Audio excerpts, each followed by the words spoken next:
Hello friends, welcome to my channel. இன்றைக்கி நம்ம சேனலில் பொங்கல் டேஸ்ட்டில் ரொம்பவும் சூப்பரான டேஸ்டான ஹெல்த்தியான கோதுமை ரவை கேசரி தான் பண்ண போகிறோம். வாங்க எப்படி செய்யலாம்னு பார்க்கலாம். பேனில் 1 ஸ்பூன் அளவுக்கு நெய் சேர்த்துக்கலாம். அதில் 1 கப் அளவுக்கு கோதுமை ரவை சேர்த்துக்கலாம். சேர்த்துட்டு நல்லா வறுத்து எடுத்துக்கலாம். நல்லா நெய்லேயே நல்லா வறுத்து எடுத்துக்கலாம். கோதுமை ரவை வந்து நல்லா பொரிஞ்சு வரணும்.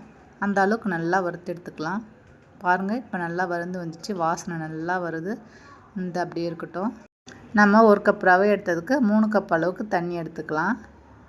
பாருங்கள், எல்லாத்தையும் சேர்த்துடலாம். இப்போ சேர்த்துட்டு தண்ணி நல்லா கொதிக்கணும். பாருங்கள், இப்போ நல்லா கொதி வருது. இந்த சமயத்தில் நம்ம வறுத்து வச்சுருக்க ரவையை சேர்த்துக்கலாம். சேர்த்துட்டு நல்லா மிக்ஸ் பண்ணி விட்டுக்கலாம். அடுப்பு வந்து மீடியம் ஃப்ளேம்லேயே இருக்கட்டும். கரெக்டாக வெந்து வரும். இப்போ மூடி போட்டு ஒரு 5 நிமிஷம் போல் நல்லா வேக வச்சு எடுத்துக்கலாம். பாருங்கள், இப்போ நல்லா கொதிச்சு வருது. பாருங்கள், இப்போ வந்து அடுப்பை வந்து லோ ஃப்ளேம்லேயே வச்சுக்கோங்க. பாருங்கள், இந்த அளவுக்கு நல்லா திக்காக வரணும். இப்போ வந்து இதில் 1 ஸ்பூன் அளவுக்கு நெய் சேர்த்துக்கலாம். நெய் சேர்த்துட்டு நல்லா மிக்ஸ் பண்ணி விட்டுக்கலாம். அடுப்பு வந்து லோ ஃப்ளேம்லேயே இருக்கட்டும்.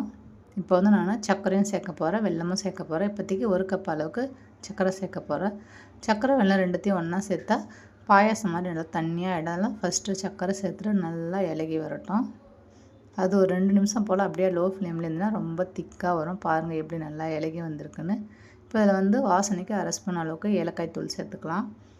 1/2 ஸ்பூன் அளவுக்கு சால்ட்டு சேர்த்துக்கலாம். அப்போ தான் டேஸ்ட்டு நல்லாயிருக்கும். சேர்த்துட்டு நல்லா மிக்ஸ் பண்ணி விட்டுக்கலாம். இப்போ மூடி போட்டு அப்படியே ஒரு 2 நிமிஷம் போல் அப்படியே இருக்கட்டும். பாருங்கள், நல்லா கொதிச்சு வருது. இந்த சமயத்துக்கு 1 கப் அளவுக்கு வெல்லம் சேர்த்துக்கலாம். 1 கப் ரவைக்கு 2 கப் அளவு நான் ஸ்வீட் சேர்க்குறேன். 1 கப் சர்க்கரை, 1 கப் வெல்லம் சேர்க்குறேன். சேர்த்துட்டு நல்லா மிக்ஸ் பண்ணி விட்டுக்கலாம்.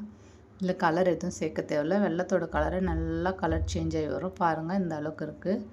இப்போ அடுப்பில் பேன் வச்சுக்கலாம். 2 ஸ்பூன் அளவுக்கு நெய் சேர்த்துக்கலாம். நெய் நல்லா உருகிடுச்சு. இப்போ தேவையான அளவுக்கு முந்திரி சேர்த்து நல்லா வறுத்து எடுத்துக்கலாம். பாருங்கள், கலர் நல்லா சேஞ்ச் ஆகி வருது. இப்போ வந்து நம்ம ரெடி பண்ணி வச்சுருக்க அந்த ரவையில் சேர்த்துக்கலாம். சேர்த்துட்டு நல்லா மிக்ஸ் பண்ணி விடுங்க. அடுப்பு வந்து லோ ஃப்ளேம்லேயே இருக்கட்டும். நல்லா மிக்ஸ் பண்ணி விடுங்க. இப்போ மூடி போட்டு அது மாதிரி ஒரு 2 நிமிஷம் போல் நல்லா கொதிக்கட்டும். அப்போ தான் நல்லா திக்காக திரண்டு வரும்.